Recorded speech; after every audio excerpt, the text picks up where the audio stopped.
Magandang araw po sa inyo, Sir Gimbal. Tawagin niyo na lang po ako sa Pangalanaan. Laking probinsya po ako ngunit ngayon ay naninirahan sa lungsod ng Makati. Nasa edad 31 na po ako at nagtatrabaho bilang call center agent. Nais ko lamang po sanang ibahagi sa inyo ang isang karanasan na hindi ko malilimutan. Isang karanasan na patuloy na bumabalik sa aking alaala. At nais ko pong ikwento ito sa inyo at sa inyong mga taga-subaybay.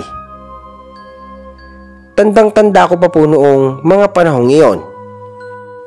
Mga 10 taong gulang pa lamang ako at nasa grade 4. Namatay ang aking kababata na si Emma. Hindi niya tunay na pangalan. Pero po bago ang lahat ay madalas kaming maglaro sa paligid. Partikular sa Parangan. Isang malawak na lugar na puno ng mga puno at kabundukan. Doon kami madalas maglaro ng habulan at tumambay. Dahil meron silang kubo na walang dingding kaya't malayang malaya kaming maglaro hanggat gusto namin. Nagpapastol ng kalabaw ang aming mga magulang doon kaya't naging magkaibigan kami ni Emma. Siya ang tipo ng batang palakaibigan. Laging masaya at hindi makontento na maglaro lang sa isang lugar. Gustong-gusto niyang magtago sa ilalim ng mga puno. Magtayo ng bahay-bahayan at madalas ay doon kami natutulog sa tanghali. Isang araw, hindi na kami nakapaglaro dahil kumakalat ang balita tungkol sa isang aswang na gumagala sa aming lugar. Noong mga panahong iyon, wala pang street lights o mga cellphone kaya't ang mga bata sa baryo ay naglalaro lamang sa labas. Tuwing hapon, roronda ang mga matatanda at mga barangay tanod. Kaya't kami ay palaging pinapauwi kapag madilim na. Mga bata, magsipasok na kayo. Madilim na. Sigaw ng matatanda. Kaya kami napipilitang magsipag-uwi. Wala kaming magawa kung hindi ang sumunod dahil may takot din kami sa mga matatanda. Lalo na ang takot na mapalahod sa munggo. Pero sa kabila ng lahat, kapag umaga, kami pa rin ni Emma ay nagkikita at magkasamang naglalaro. Madalas sa tabi ng kubo o sa may mga taniman ng kalabaw. Taraan, tagu-taguan, sigaw ni Emma habang mabilis na tumatakbo papunta sa akin. Sinong taya?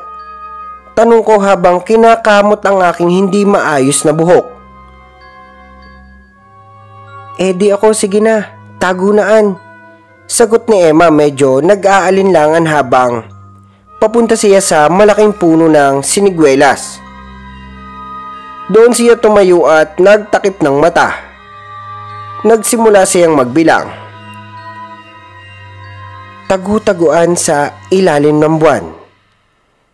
1, 2, 3. Sigaw niya at nagsimula na akong magtago sa likod ng kubo.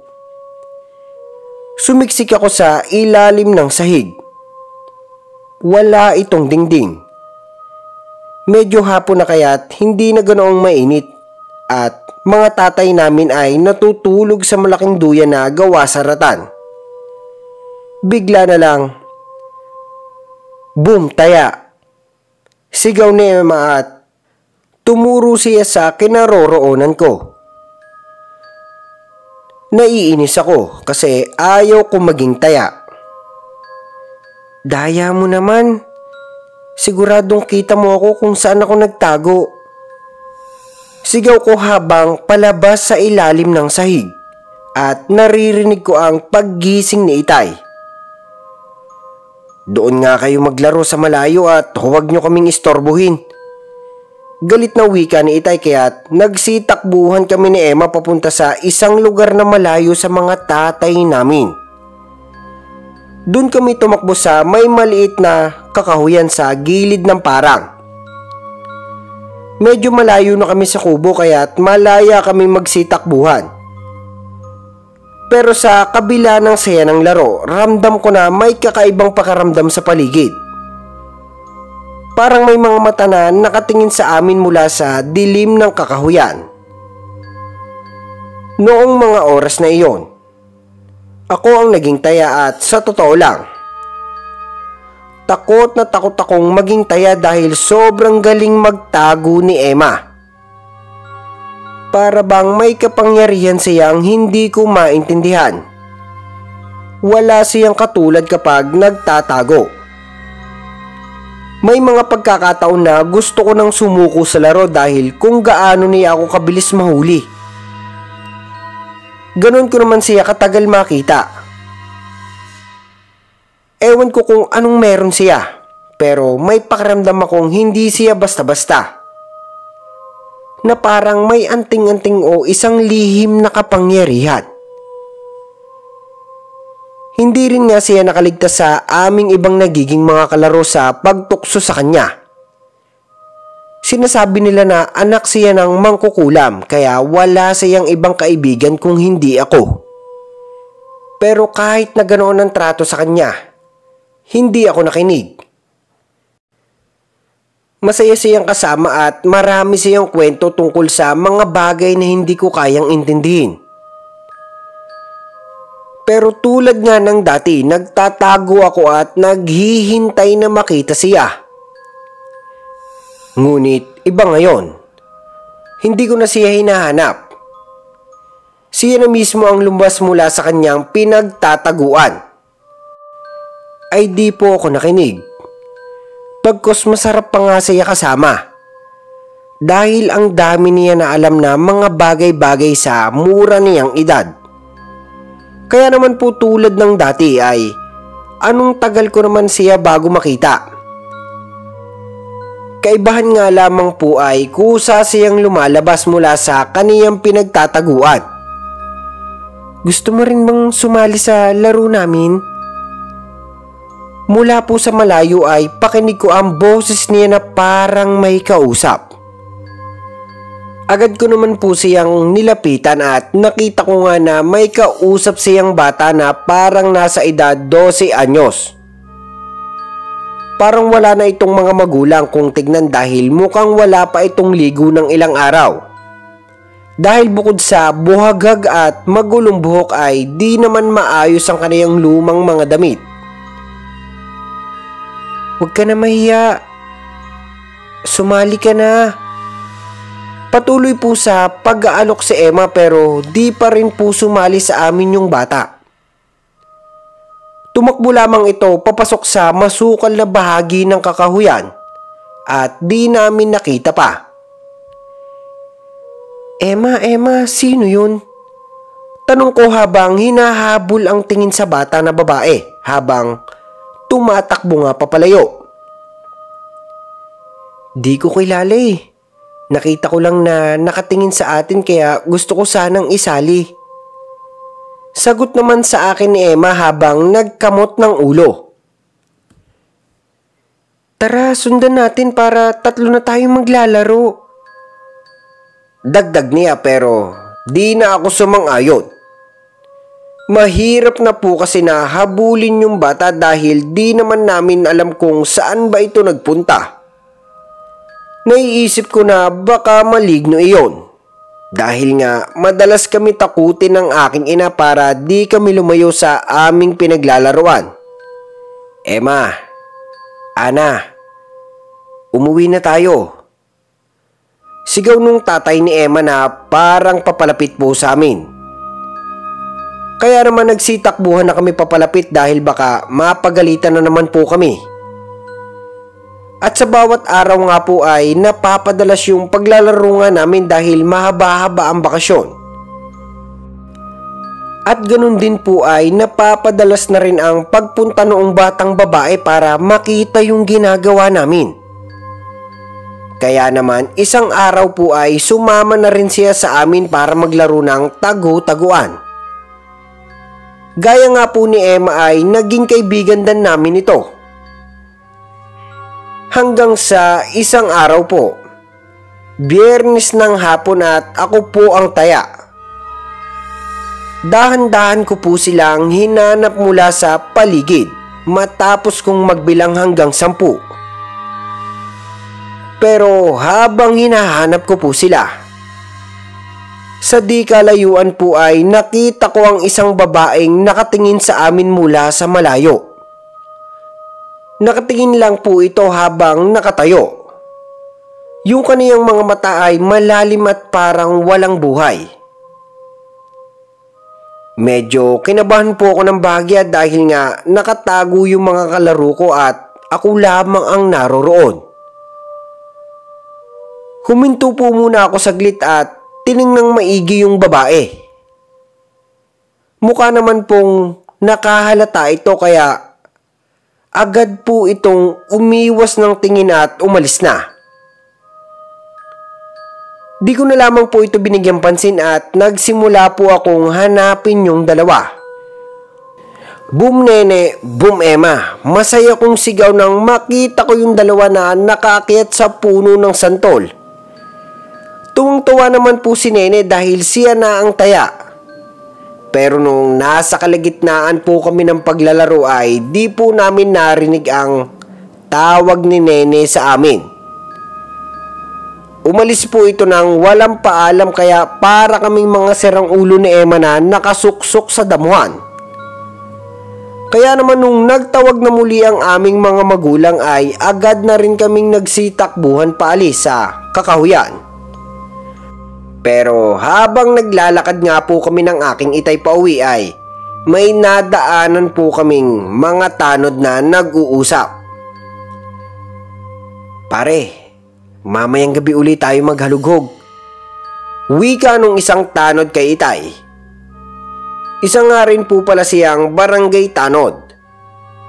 Wala po kong ideya kung ano ang gagawin nila pero ang alam ko ay trabaho nila na magronda. Tuwing alas 8 ng gabi hanggang alas 10. May namataan daw uling pag-alagalang aswang sa kabilang baryo. Baka napunta na yun sa ating lugar dahil sa mga nawawalang hayop dito. Sagot naman ng isang ali na nasa loob ng kanyang tindahan. Kaya nga ho, bantay sarado ako sa aking kalabaw. Inuuwi ko rin agad matapos makakain sa parang.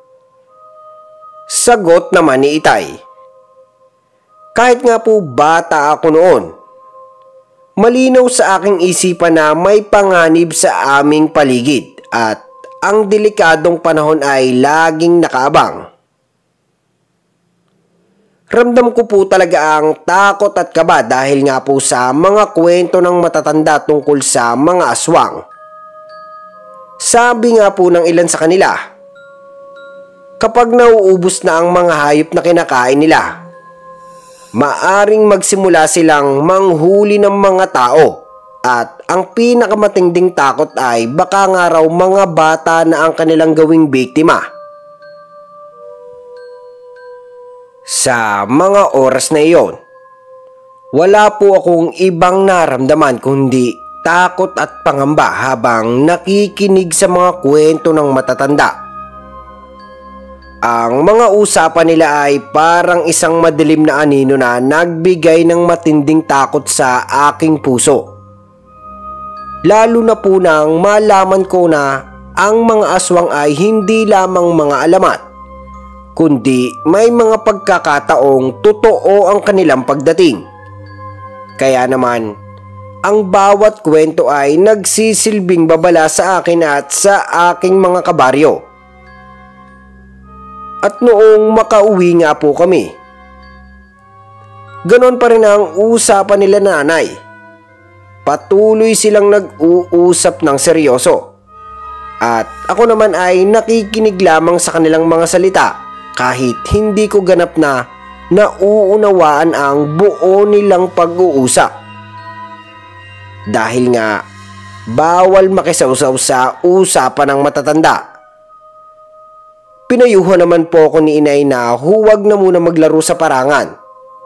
lalo na kung hindi ko kasama si tatay o si tatay ni Emma. Ang mga simpleng payo ni inay ay puno ng pagmamalasakit, ngunit sa oras na iyon, ang aking takot ang mas matimbang kaysa sa anumang paliwanag na pwede niyang sabihin. An, wag na kayong lalapit sa di nyo kilala. May kumakalat na aswang ngayon. Nakakatakot na baka makuha kayo ni Emma. Paalala ni nanay na agad nagdulot ng takot sa aking puso. Ang bawat salitang binitawan ni nanay ay parang isang babala na hindi ko kayang baliwalain. Opo, inay. Ito na lamang ang aking naisagot, na may kabuntot na takot at pagkabahala. Bago ako mabilis na tumuloy sa aking kwarto upang mag-isip. Ang mga salitang iyon ni inay ay paulit-ulit na naglalaro sa aking isipan at hindi ko maiwasang mag-alala. Nung gabing iyon po ay hindi nga ako makatulog dahil nga pakaramdam ko nasa ilalim ng aking katre ang aswang o kaya nakasilip sa akin. Sobrang daming imahinasyon ang pumasok sa aking utak. Kung ano-ano na lamang na imahe ang aking nakikita. At sa bawat pikit ko ay may nakikita akong halimaw sa aking isip. Kaya naman nagtalukbong na lamang ako ng kumot. May butas yung kumot ko kaya naman kita ko pa rin kahit papaano ang paligid ko. Tagaktak na yung aking pawis pero ayaw ko pa rin umalis sa ilalim ng aking kumot. Matapos kong marinig ang mahinang kaluskos sa aming likod bahay. Umalis pa naman noon si itay dahil magro-ronda sila ng gabing iyon at malamang na tulog na rin si inay. Gusto ko na nga pong maihi sa takot nung may mapansin na kung anino na paaligid-aligid sa aming bahay. Ang bawat hakbang ng anino ay parang pabigat ng pabigat sa aking dibdib. Naramdaman ko na parang ang mga mata ko ay nagiging malabo sa takot. Ngunit pilit kong pinilit na mag-focus hanggang sa tumigil ito sa tapat ng bintana ng aking kwarto. Bale, nasa tapat ng katre ko yung bintana. Gawa pa naman yun sa sawali, kaya aninag ko talaga na may tao sa labas. Ang mga mata ko ay nakatutok na sa anino at parang hindi ko kayang alisin ang aking tingin. Ang bawat galaw ng anino ay nagpapabilis sa tibok ng aking puso. Gustong gusto ko nang tumakbo papunta sa kwarto ni inay na malapit sa aming kusina. Pero hindi ko po magawa. Ang takot na nararamdaman ko ay parang isang malaking yelo sa aking katawan na nagbibigay sa akin ng panginginig. Nakapako ako sa aking kinalalagyan. Hindi po ako makagalaw. Hindi rin makapagsalita kaya naman halos mapaiyak na lang ako dahil dito. Parang balak nito pumasok dahil may kinukot-kot ito sa aming sawaling dingding. Maya-maya pa nga po ay nagsitahulan ng aso ng aming kapitbahay. Kaya naman nagbangon si inay upang alamin ang nangyari. Tonyo, ikaw na ba yan? Narinig kong tanong ni inay mula sa sala habang nagbukas siya ng lampara. Ang boses niya ay puno ng pag-aalala ngunit kahit siya na ang nagtanong, wala pa ring sumasagot.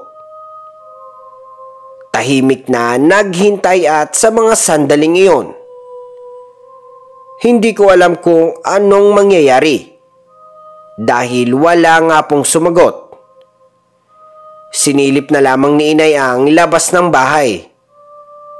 Naramdaman ko ang bawat hakbang ni inay habang papalapit siya sa bintana. Malinaw pa sa aking isipan ang takot na nakapaloob sa mga mata ko. Naisip ko na baka biglang dumungaw ang aswang sa aming bintana at kainin si inay. Pero buti na lamang po at di yun ang nangyari. Matapos niyang silipin ang labas ng bahay, bumalik na lang siya sa pagkakahiga at walang sinabi. Di ko na po nakita yung anino sa paligid matapos magsimulang magtahulan ng mga aso. Mag-aalas 10 na po ata nang dumating si Itay. Pero ako nananatili sa aking kwarto dahil sa bigat ng aking nararamdaman. Parang may kung anong bumabalot sa aking malamig na hangin matapos ko makita ang tao sa labas ng bahay. Hindi ko na nga po alam kung paano ako nakatulog sa takot. Basta't nagising na lamang ako nung nagkakagulo sa labas ng aming bakuran. Ang ingay ng mga tao at ang pagkabahala sa paligid ay mabilis na nagpagising sa akin.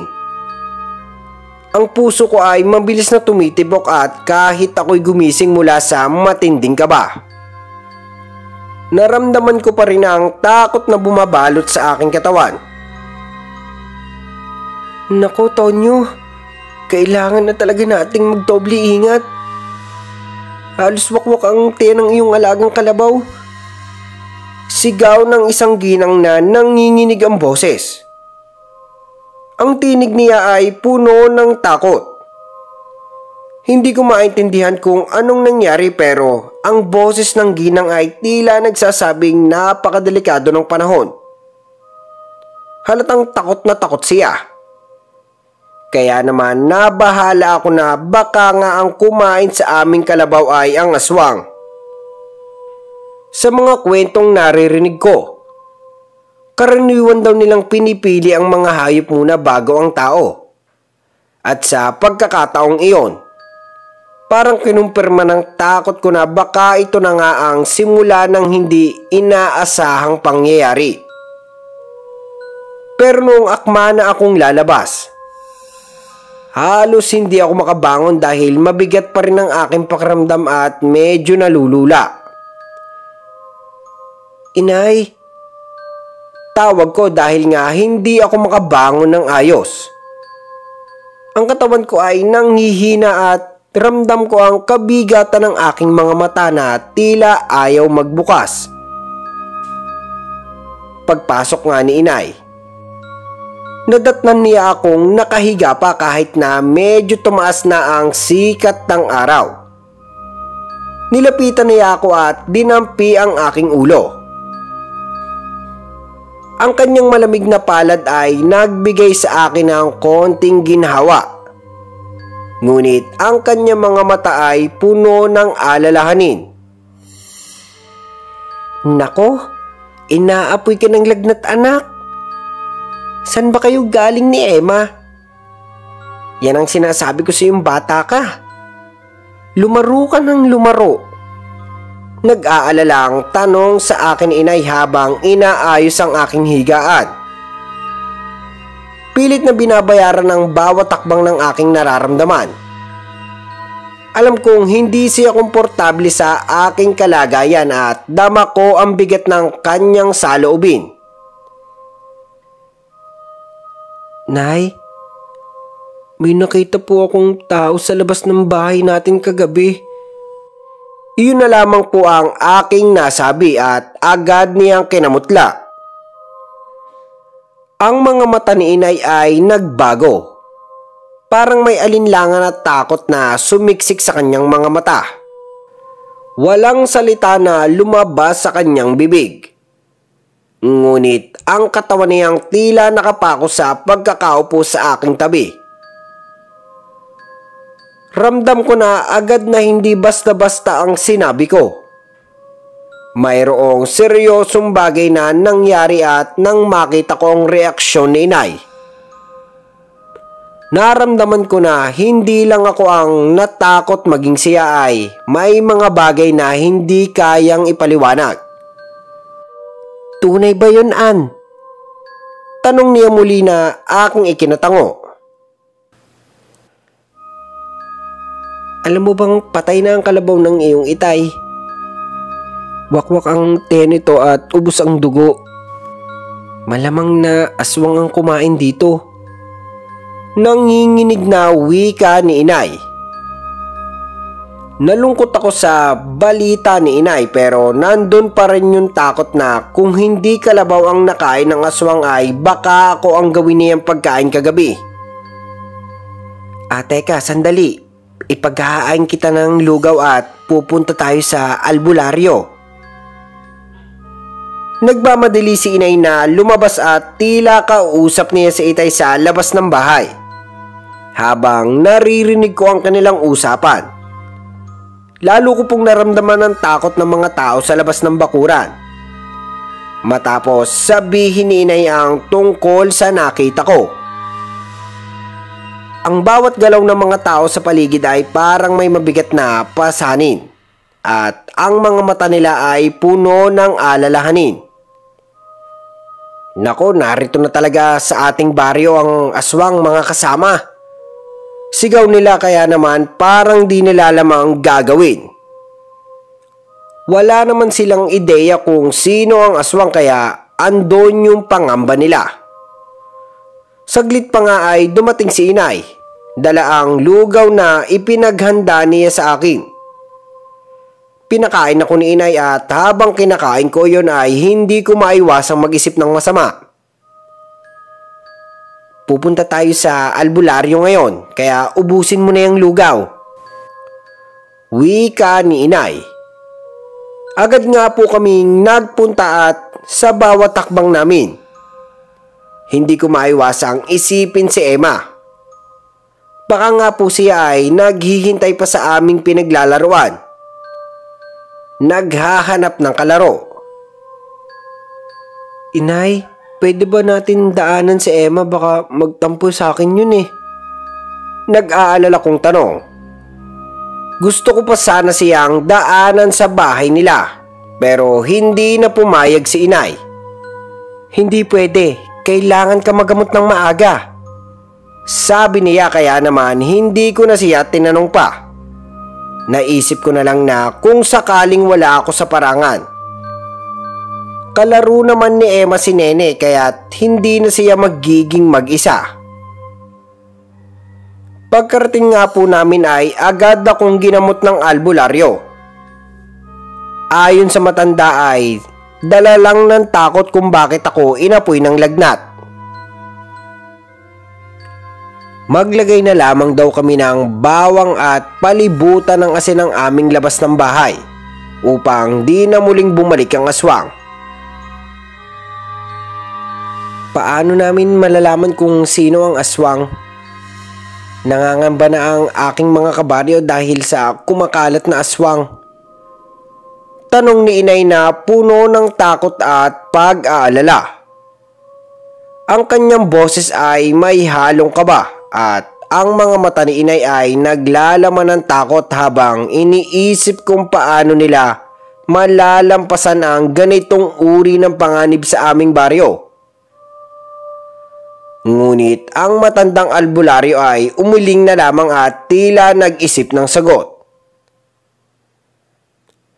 Hindi madaling matukoy kung sino ang aswang. Sagot ng matanda habang pinagmamasdan kami. Madaling magtago ang mga aswang sa ilalim ng maskara ng pagiging tao. Kaya't ang pinakamahalaga ay ang pagiging mapagbantay. Kung may mga kakaibang bagay na nangyayari sa paligid, mas mabuting mag-ingat at huwag magtiwala agad sa mga hindi kilala. Mahirap silang tukuyin dahil magaling silang magbalat kayo. Mas mainam na gawin ninyo na lamang ang aking payo at wag na wag kayong lalabas ng gabi. Dagdag ng matanda habang tinatapalan ako ng kung ano-anong damo sa noo at likod. Salamat po at kahit papano ay may pangontra kami.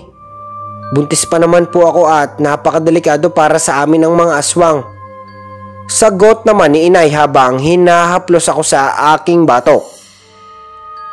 Ramdam ko ang pagmamahal at pag-aalala sa mga galaw ni inay.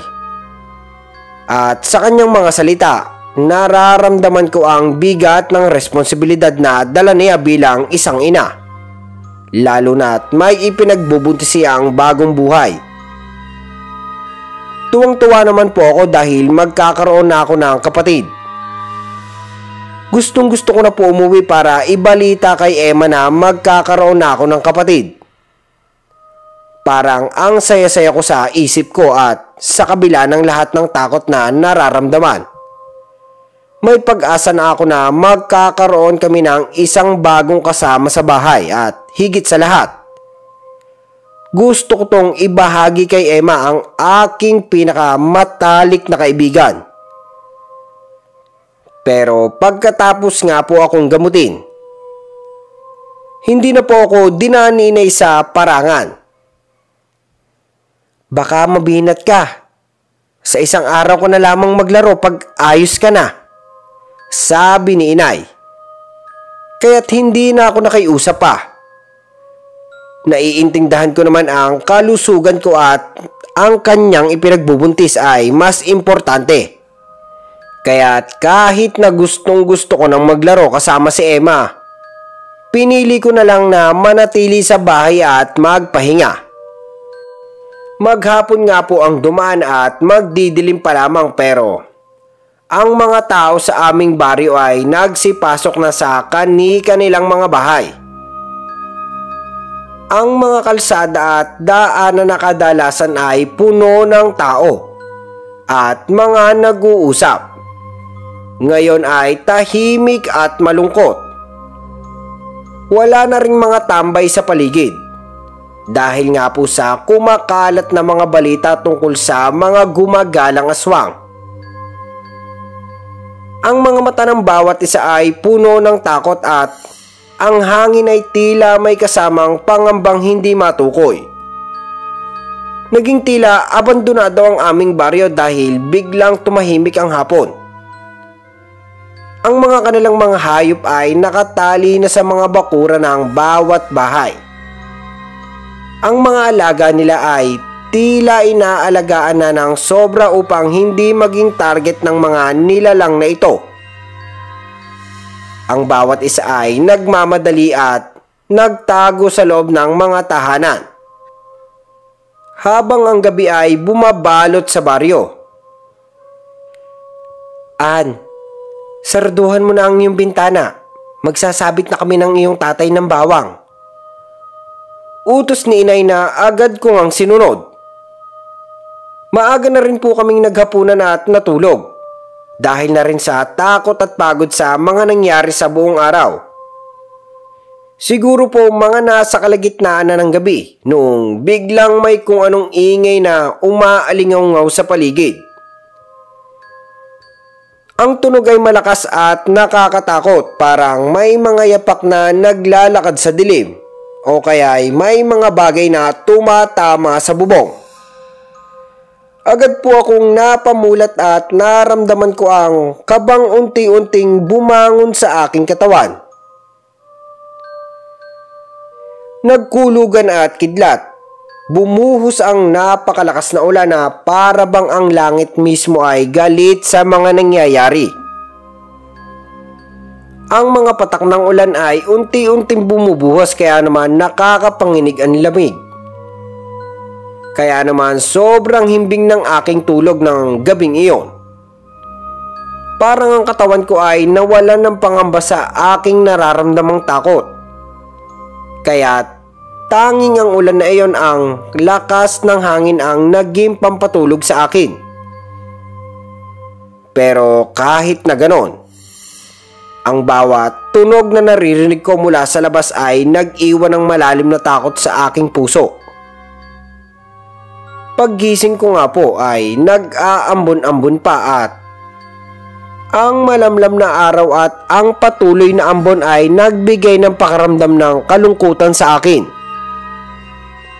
Naalala ko naman po si Emma dahil hindi na kami nakakapaglaro. Dumaan na nga po ang buong maghapon, ngunit wala pa ring dumalaw na Emma sa bahay. Isang malalim na lungkot ang sumapit sa akin at nagsimulang magtampo ng bahagya. Parang nakalimutan na niya ako buhat nang magkaroon kami ng isang bagong kalaro. Mas lalo na nga po akong nagtampo dahil nga di na ako makakapunta sa parangan. Hindi na rin kami makakapag-alaga ng kalabaw na dadalhin sa parang dahil kinain na ito ng aswang. Kaya ang mga laro at kasiyahan na dati naming ginagawa ni Emma ay naging ala-ala na lamang. Pakiramdam ko po ay nawalan ako ng kasamahan. At tila isang malaking pagbabago ang nangyari sa amin na hindi ko kayang ipaliwanag. Nagmukmuk po ako sa bahay at doon na lamang naglaro. Habang ako'y nag-iisa, natutunan ko ring maghanap ng kasiyahan sa sarili ko. Hanggang sa dumating yung araw na nagkaroon na rin po ako ng bagong kaibigan malapit sa aming bahay. Dahil nga bata pa ako, di ko na naisip si Emma. Ang saya ko na sa bagong kalaro at sa mga kalaro namin, kaya't nakalimutan ko na ang lungkot na dulot ng pagkawala ng araw ng laro namin ni Emma. Mga isang linggo na nga po ang nakakaraan at kabi-kabila nga po ang mga balita sa aming lugar tungkol sa mga natatagpuang patay. Ang mga balitang iyon ay nagsimula ng magdulot ng takot sa aming komunidad. Ang mga tao ay nagsimulang mag-alala at ang mga kwento ng mga nawawala at hindi maipaliwanag na pangyayari ay nagsimula ng kumalat. Noong kumalat na ang mga balita, ilan lamang nga po ang natagpuan ng walang buhay. Ang magpapataya sa ripa sa pinakaduluhan ng baryo. Wala na daw itong dugo at ang taya nito ay wakwak na. Nakakagimbal ang sinapit ng tao at ang takot na dulot ng balita ngayon ay tumimo sa mga puso ng bawat isa. Hindi naman nawala ang pera ng mga tumaya sa ripa kaya't siguradong aswang daw ang pumatay dito. Ang mga usap-usapan sa baryo ay mas lalong nagbigay diin sa takot na bumalot sa komunidad. Ang mga tao ay nagsimulang magbantay at magtakda ng proteksyon. Umaasa na hindi sila magiging sunod na biktima. Di pa nga po natatapos ang usapin tungkol sa magpapataya sa ripa nang may natagpuan na naman na bangkay. Halos lasog ang katawan nito, parang tinangay ng mga nilalang na hindi kayang ipaliwanag. Nag-aalala tuloy ang lahat dahil nga tao na ang inaatake ng aswang at hindi na mga hayop. Pero ang mas nakakakilabot po ay ang umabot sa amin na balita na may bata raw na nakitang wala na ring buhay sa kakahuyan malapit sa parangan. Maraming pasa at tila wala ng dugo ang buong katawan. May mga kagat din ito sa lieg na parang pangil na matatalas na bumaon hanggang sa ugat nito. Halos buong baryo ay nabigla dahil nga sa nakita nila. Mas lalo silang napuno ng takot matapos ang sunod-sunod na pag-atake ng aswang. Anak, may gusto akong sabihin sa'yo. Huwag kang mabibigla. Si Emma patay na.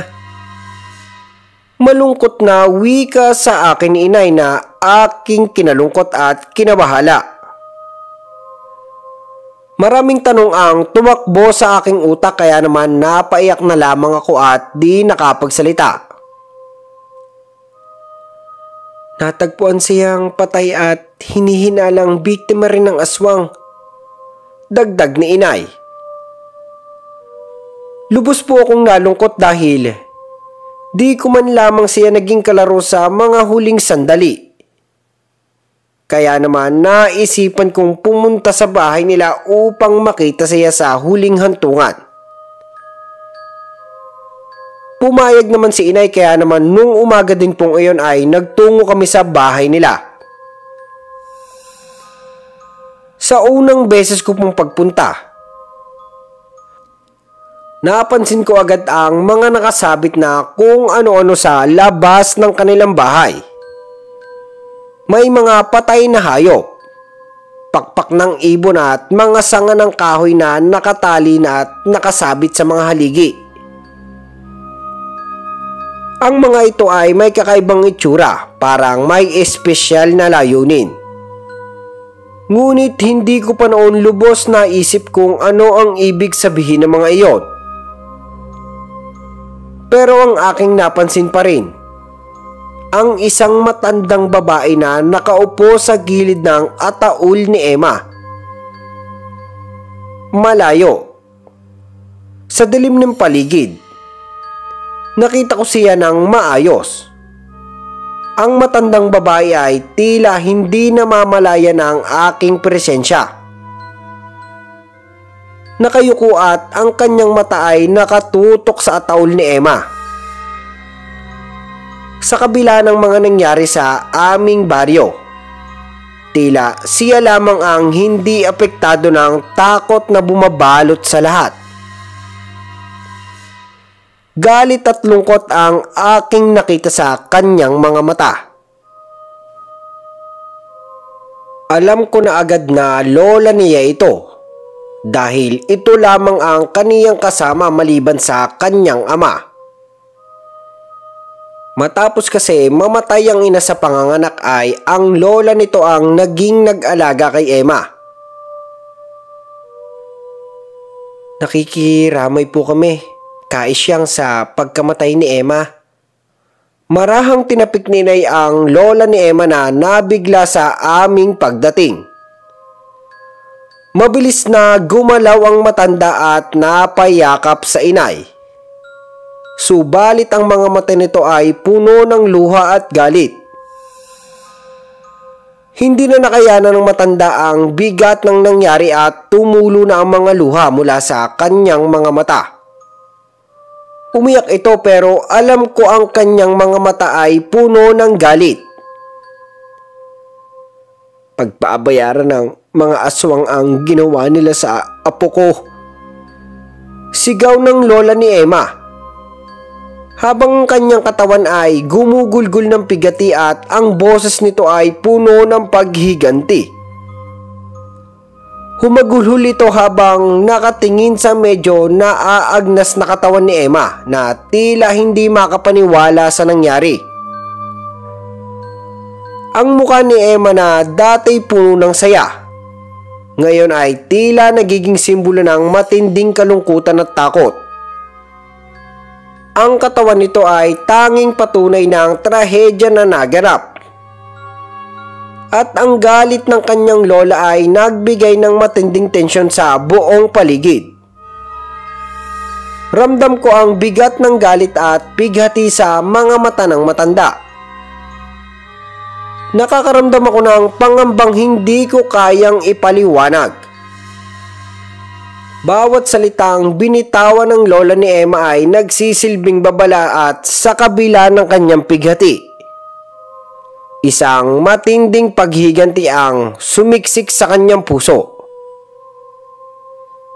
Ayoko nga po sumilip kahit na kaibigan ko ito dahil natatakot talaga ako sa kanyang itsura sa loob ng ataon. Doon lamang ako nagtago sa likod ni inay. Pagbabayaran nila ito. Muli naman nagsalita ang matanda. Ang tinig nito ay puno ng galit at pighati. Ang mga salita niyang iyon ay parang sumampa na tumango sa hangin. Hindi ko maiwasang maramdaman ang matinding takot. Ang galit at lungkot na bumabalot sa kanya ay nagdulot ng isang kakaibang tensyon sa loob ng bahay. Habang kami ay naghihintay na maghanda para umalis, ramdam ko ang bigat ng pakiramdam sa paligid. Ang bawat sulok ng bahay ay tila may takot at ang pighati ng pagkawala ni Emma ay sumasakal sa bawat isa. Siguro po mga ilang araw lang kami ni inay na nagpabalik-balik sa bahay ng matanda bago mailibing si Emma. Dahil nga hindi na kaya ng katawan nito na magtagal pa. Ang amoy ng katawan ni Emma ay nagsimulang kumalat at ang mga tao sa baryo ay nagsimula na mag-alala na baka magdulot pa ito ng mas malalang problema. Iyon na ang huling pagkakataon na nakita ko si Emma. At habang kami nagpapakita ng aming pakikiramay, hindi ko maiwasang mag-alala kung ano ang mangyayari sa mga susunod na araw. Naisip ko na, nasaan kaya si Nene? Ligtas kaya siya sa banta ng aswang? Sobrang lungkot po ako nang mailibing namin si Emma. Andun yung awa, takot at mga iba pang emosyon na aking naramdaman ng mga ilang araw matapos ang trahedya. Hanggang sa isang araw po ay di na tumigil ang lakas ng ulan. Nagkidlatan muli at nagkulugan. Matatalim ang bawat kulog at parang galit ang langit. Si Kai siyang nagsisimula ng maghiganti. Rinig ko ang boses ni inay habang nakatanaw sa bintana. Ang tinig ni inay ay malalim, puno ng alalahanin at may kasamang takot. Di ko alam ang kahulugan ng bawat katagang iyon, pero ang alam ko, nakakatakot ang gabing iyon. Habang naririnig ko mga salitang iyon, parang may kakaibang takot na pumasok sa aking puso. Ang gabing iyon ay tila hindi matatapos na puno ng pangamba. Hindi ko kayang ipaliwanag. Nakita kong nagdasal si inay. Ang kanyang mga labi ay kumakaway sa bawat salitang taimtim. At ang kanyang mga mata ay nakasara habang ang paligid ay mas lalong dumadagundong. Ang mga tunog sa paligid, ang mga kaluskos, ang mga hayop na tahimik, lahat ay parang sumusuporta sa kanyang dasal. Na para bang ang gabing mismo ay nagiging mas madilim at mas mapanganib. Mga ilang araw din kaming ginagambala ng aswang. Minsan, naririnig na lang namin ang mga kaluskos sa paligid at may mga hayop na nawawala sa gabi. At ang pinakamalala, pinatay pa ng mga aswang ang aking matalik na kaibigan. Ang puso ko ay tila punit-punit na at hindi ko na alam kung saan patutungo ang lahat. Ang mga kaganapan ay naging mas malupit at ang mga tao sa baryo ay tila nawawalan na ng pag-asa. Sa kabilaan ng lahat ng ito, ang takot ay patulot na bumabalot sa amin at hindi ko alam kung paano namin haharapin ang mga sumunod na araw. Ang galit ng lola ni Emma ay tila nagsimula ng maging totoo. At ang mga aswang na siyang dahilan ng aming takot ay naging mas malupit sa bawat araw na lumilipas. Hanggang isang araw po ay may natagpo ang mga tao sa aming baryo. Isang babaeng nakasabit sa isang puno. May dugo ito na halos natuyo na sa kaniyang katawan. May nakasulat sa karatula na nakasabit sa katawan nito na nagsasabing, "Ako ay isang aswang." Lahat ng nakakakita at halos napatingala dahil nga sa kanilang nasaksihan. Wala naman may alam kung sino ang gumawa nito dahil imposible na may makakyat sa puno para lamang isabit ang babaeng di naman taga-baryo. At habang sumisinag ang araw, mas lalong sumisimoy ang kakaibang amoy na unti-unting pumapalibot sa katawan ng babaeng nakasabit sa puno. Ang simoy ng hangin ay may matinding amoy na parang asopre na siyang nagpatindi ng takot sa mga tao sa baryo. Hindi to ang amoy ng isang buhay na tao. Ang amoy na iyon ay parang amoy na aagnas na bangkay, na lalong sumisigaw at dumidikit sa ilong ng bawat nakakaamoy. Ang araw ay parang naging kasangkapan ng mas madilim na kababalaghan. At habang patuloy ang pagsikat nito, mas tumindi ang amoy ng babae na nanggagaling sa katawan mismo ng babae. Walang halong pagsisinungaling, siya nga ang aswang. Ang sigaw ng albularyo na siyang pinuno ng matatandang manggagamot sa aming lugar. Matapos niya makita ang nangyari sa katawan ng babae, ang kanyang boses ay may bigat ng otoridad at ang lahat ay natigilan ng marinig ito. Walang alinlangan sa kanyang mga mata at salita.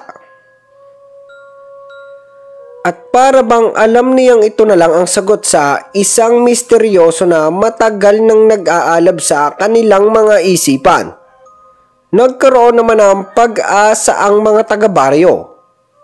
Matapos malamang isa nga itong aswang na nagdudulot ng pangamba. Pero akala namin ay ganon-ganon na lamang, pero hindi pa pala. Dahil halos sunod-sunod na ang aming nakikitang nakabitin sa mga puno at lahat sila ay may tatak na karatula na aswang kami. At sa tuwing may ganitong mga insidente, hindi nakakaligtaan ng bawat isa ang makita kung paano naging mistulang tao ang mga nilalang nakasabit sa puno. Ang mga mata ng saksi ay nagiging malamig at puno ng takot habang binabaybay nila ang karanasang hindi nila kayang ipaliwanag. Bawat detalye, bawat galaw ay nagsisilbing patunay na mayroong kababalagan na nangyari sa kanilang harapan.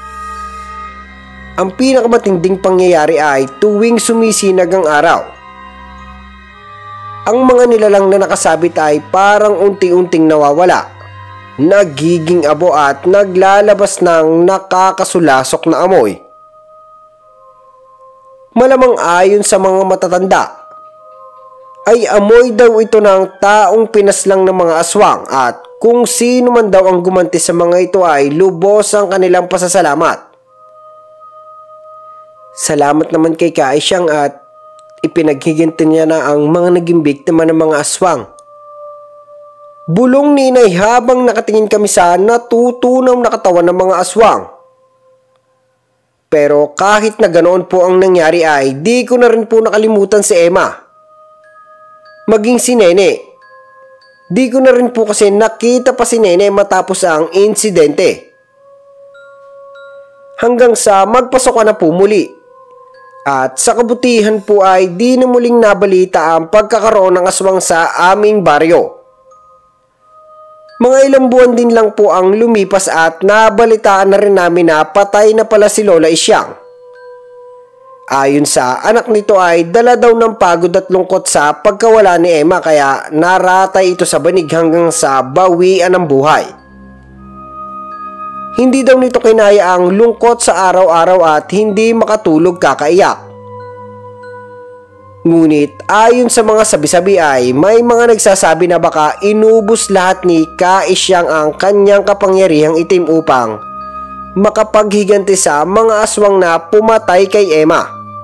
Ang kwento ay mabilis na kumalat sa buong baryo na baka ginamit ni Kaisyang ang huling bahagi ng kanyang lakas upang ubusin at labanan ang mga nilalang na nagdulot ng matinding sakit at pangyayari sa kanilang buhay. Ang kanyang pagmamahal kay Emma at ang kanyang galit sa mga aswang ay tila nagbunsod ng isang desisyon na napakabigat. Ngunit ito rin ang nagbigay linaw sa isang tanong na matagal nang bumabagabag sa aming lahat. Totoo nga bang may kapangyarihan sa lahi ni Emma? Noon ko lamang napagtanto na ang mga usap-usapan tungkol sa pamilya ni Emma, lalo na tungkol sa kanyang lola at sa mga kwento ng kanilang lahi ay hindi pawang haka-haka lamang.